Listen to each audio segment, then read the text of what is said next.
எங்க சார் புறப்பட்டீங்க? சிங்காரத்தோப்பு ஏரியாவை செக் பண்ணலான்னு போயிட்டு இருக்கேன் சார். இங்க இவ்வளவு கலட்டா நடந்துட்டு இருக்கும்போது அங்க போய் என்ன பண்ண போறீங்க?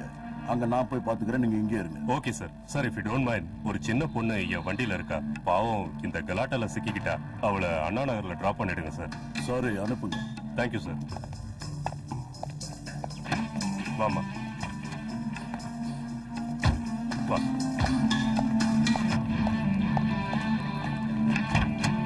உட்காருங்க சார். அலர்ட்டா இருங்க.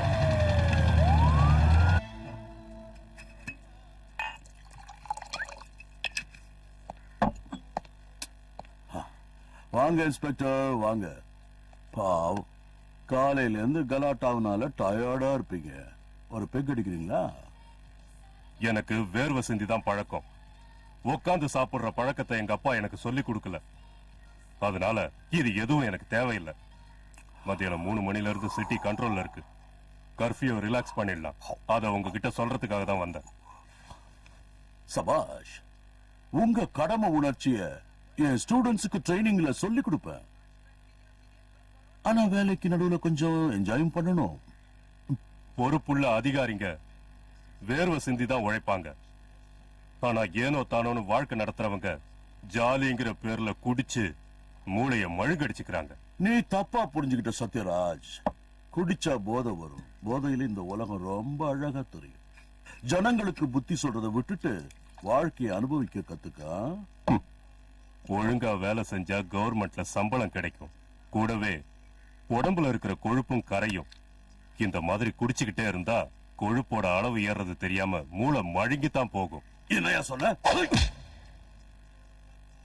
இத திருப்பி வீசறதுக்கு எனக்கு 2 நிமிஷம் போதும். ஆனா உனக்கு எனக்கு வித்தியாசம் இருக்காது.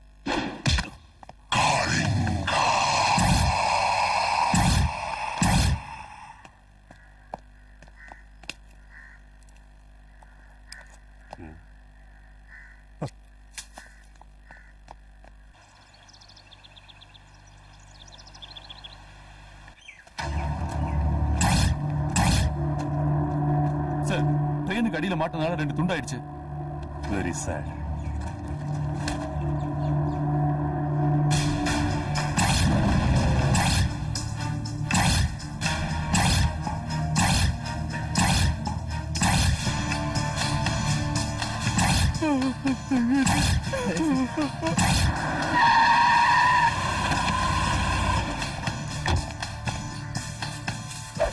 எங்க தானே தூக்கி போட்ட? எஸ்.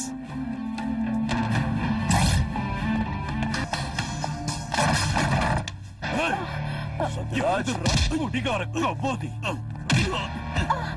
சத்யராஜ், ஒண்ணும் தெரியாத அந்த அப்பாவி குழந்தைய உன் காம வேட்டைக்கு பலியாக்கிட்டேடா. ஒரு சீனியர் ஆபீசர் மேல கை வைக்கிறியா? ரொம்ப ராஸ்கல்.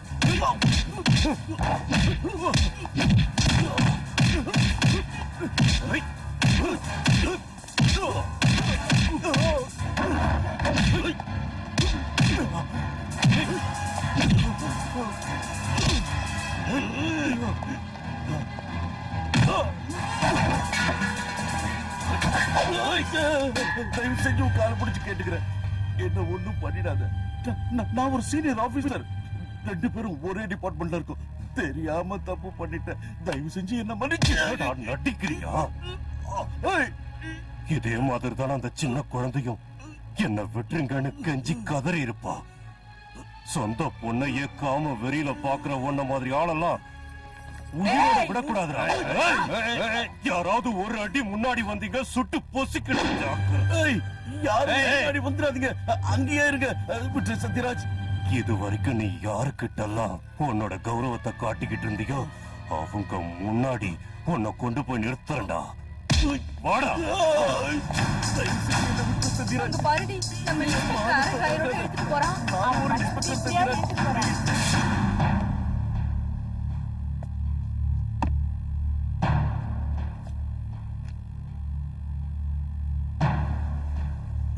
இறந்து போன சவிதாவின் உடலில் அவளது கர்ப்பப்பை இல்லாத காரணத்தினால் அவளிடம் டிஎஸ்பி காளிங்கன் பாலியல் முயற்சி செய்தார் என்ற குற்றச்சாட்டு நிரூபிக்கப்படவில்லை.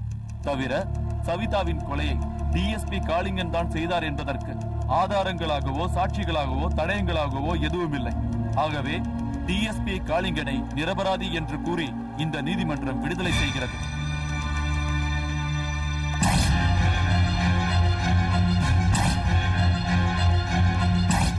மேலும் சபார்டினேட் ஒருவர் தன்னுடைய சீனியரை கைது செய்வதற்கு அதிகாரம் இல்லை என்றும், இன்ஸ்பெக்டர் சத்யராஜ் டிஎஸ்பி காளிங்கனை கைது செய்தது குற்றம் என்றும் கூறி, அவர் எத்தனை காலம் காவல்துறையில் நீதி தவறாமல் பணிபுரிந்த காரணத்தினால் அவருக்கு தண்டனை எதுவும் கொடுக்காமல் இந்த நீதிமன்றம் எச்சரிக்கை செய்கிறது.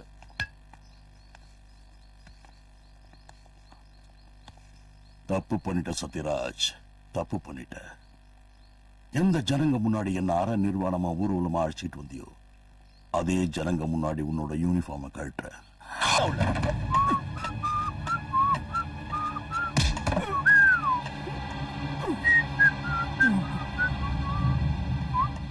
எனக்கு உடம்ப குடுக்கவும் தெரியும், கழுத்தை நெரிக்கவும் தெரியும். 3 லட்சம் ரூபாயை திருப்பியும் கொடுக்கல, 3 மாசமா வட்டியும் கொடுக்கல. எங்கடா காசு? தேவி, எனக்கு கொஞ்சம் டைம் கொடு. நான் பெரிய இடத்துல கல்யாணம் பண்றதா இருக்கேன். கல்யாணம் ஆன ஒரு வாரத்துல பணத்தை கொண்டு வந்து உன் கையில கொடுத்துறேன். பேச்சு மாறினா அடுத்த வாட்டி அவ பேச மாட்டா. இந்த பெல்ட் தான் பேசும். அதுவும் இங்க இல்ல, ஸ்டேஷன்ல. சார், என்ன நம்புங்க, கண்டிப்பா பணம் இல்லாம வரமாட்டேன் சார். தேவி, இத்தனை நாளா எத்தனை பொண்ணுங்களை உங்ககிட்ட அனுப்பியிருக்கேன். இன்னும் உனக்கு என் மேல நம்பிக்கை வரலையா தேவி? பண்றதே நம்பிக்கை துரோக வேலை. நீ என்கிட்ட நம்பிக்கையை பத்தி பேசுறியா? இதுதான் உனக்கு கடைசி சான்ஸ். போய் காசை கொண்டு வா, இல்லனா என் காலடியில உன் கழுத்து இருக்கும். போய் பணத்தை கொண்டா. ஏய், காளிங்க மன்னிக்கிறது ஒரு வாட்டி தான். கால்ல கடிச்சன்னா விஷம் தலைக்கு ஏறிடும்.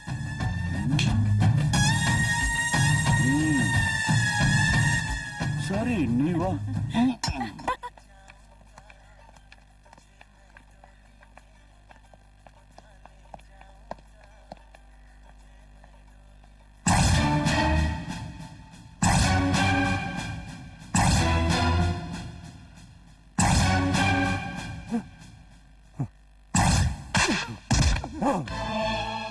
ஒரே ஒரு நிமிஷத்துல என்னால உன்னை சுட்டு கொல்ல முடியும். ஆனா என்ன பண்றது? அப்படி பண்ணா போக போறது என் கௌரவம் தான். இன்னொரு தடவை என் முன்னாடி உன்னை பார்த்த அப்படியே குழி தோண்டி புதைச்சிடுவேன். ஜாக்கிரதை. மாமா, மாமாவா? மாமா ராஸ்கல்.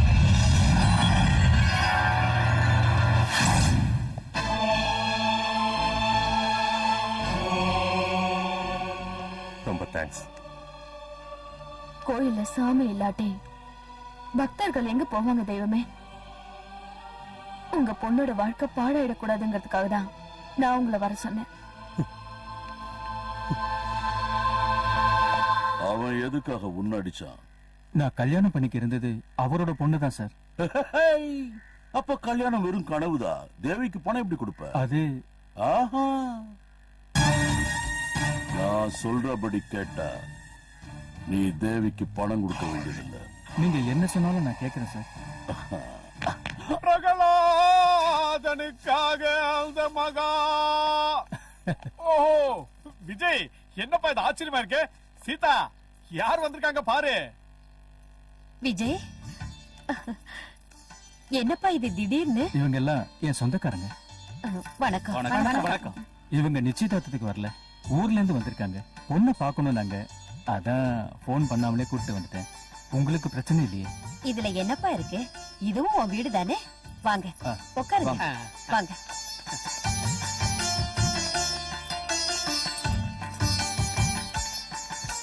கொஞ்சம் இப்படி வாங்க. அவங்க திடீர்னு வந்துட்டாங்க. குடுக்கறதுக்கு வெத்தலை பாக்கு பழம் இதெல்லாம் வாங்கிட்டு வந்துடுறீங்களா? இப்பவே போறேன், எல்லாத்தையும் வாங்கிட்டு வந்துடுறேன். சுஷ்மா, வரேம்மா. ஹலோ. ஹாய். மகாலட்சுமி மாதிரி இருக்க. இதுல 30,000 ரூபாய் பணம் இருக்கு. பணமா? இதுக்கு? நீ இந்த காலத்து பொண்ணாச்சே, உனக்கு நெக்லஸ் செலக்ட் பண்ண எங்களுக்கு தெரியாது. அதான் நீயே செலக்ட் பண்ணிக்க. இல்ல பரவாயில்ல, நீங்க என்ன வாங்கி கொடுத்தாலும் போட்டுக்குவா. நம்ம காலம் வேற, இந்த காலம் வேற.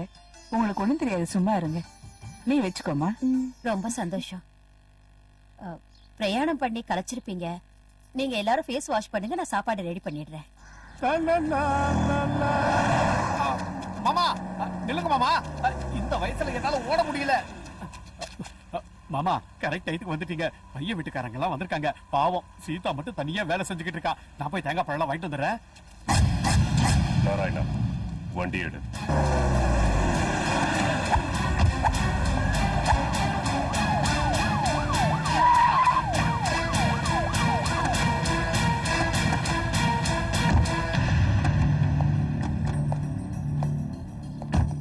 சார், நீங்க இங்க சொல்லி அனுப்பியிருந்தா நானே வந்திருப்பேனே சார்.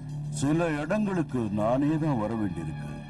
உங்க வீட்டுல பொண்ணுங்களை வச்சு பிசினஸ் பண்றேன்னு கம்ப்ளைண்ட் வந்திருக்கு. யாரோ உங்களுக்கு ராங் இன்ஃபர்மேஷன் கொடுத்திருக்காங்க. இது என் வீடு. உங்க வீடுனா தப்பு நடக்க கூடாதுன்னு ஏதாவது ரூல்ஸ் இருக்கா? இல்ல கான்ஸ்டபிள்.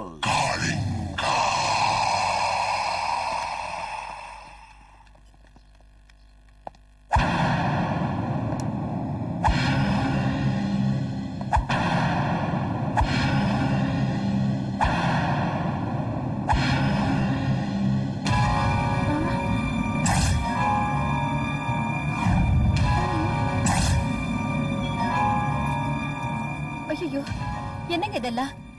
என்னங்க என்ன நடக்குது இங்க? வீட்டுக்கு வந்த விருந்தாளிகளை போலீஸ் வந்து ஏன் பிடிக்கிறாங்க? இவங்க உங்க விருந்தாளிங்களா? என்ன மிஸ்டர் சத்யராஜ், நீங்களே எத்தனையோ வாட்டி இந்த பொம்பளைங்களை விபச்சார கேஸ்ல உள்ள தள்ளி இருக்கீங்க. ஐயோ, இவங்க உங்க விருந்தாளிங்களா? ஏய் ஏய், இங்க வா வா, உண்மையை சொல்லு. ஏன் இங்க வந்த? சொல்லு. வீட்டுல கஸ்டமர்ஸ் இருக்காங்க, வாங்கன்னு இந்த அம்மா தான் போன் பண்ணாங்க. ஐயோ, நீ என்னமா சொல்லிக்கிட்டு இருக்க? மாப்ள, பொண்ண பார்க்க வந்த சொந்தக்காரங்கன்னு நீங்க தானே சொன்னீங்க. ஏய், வாய மூடுமா. நான் எப்படி உங்க மாப்பிள்ள ஆவேன்? இது போலீஸ்கார வீடு, ரைடு நடக்காது வாங்கன்னு நீங்க தானே கூப்பிட்டீங்க. ஏய் ஏய், இன்ஸ்பெக்டர் சத்யராஜ் எங்க டிபார்ட்மெண்ட்டுக்கு ஒரு முன்னோடி மாதிரி. அவரை பத்தி நீ ஏதாவது பொய் சொன்னா உன்னை கண்டந்துட்டமா விட்டுடுவேன். உண்மையை சொல்லு. ஐயா, நான் ஏன் சார் பொய் சொல்ல போறேன்? இந்த வீட்டுக்கு நான் நிறைய தடவை வந்திருக்கேன். ஆனா மாட்டுக்கிட்டது இதான் ஃபர்ஸ்ட் டைம். அந்த அம்மா கையில கவர் இருக்கு, அதுல நான் கொடுத்த 30,000 ரூபாய் பணம் இருக்கு. வேணும்னா நீங்களே செக் பண்ணி பாருங்க. இல்ல சார், பொண்ணுக்கு நெக்லஸ் வாங்கறதுக்கு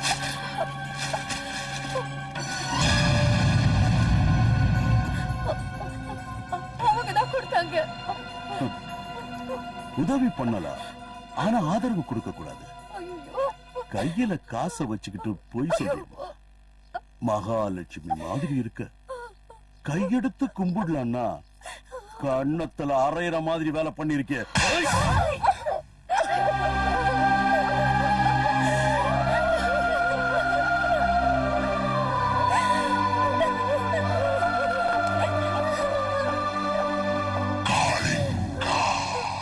இன்ஸ்பெக்டர் சத்யராஜ், உங்க யூனிஃபார்ம்ல சேரி ஒட்டுக்குச்சு. உனக்கு வேற ட்ரெஸ் போட மனசு வரல. யூனிஃபார்ம் போடலான்னா உனக்கு அந்த தகுதியே இல்லை.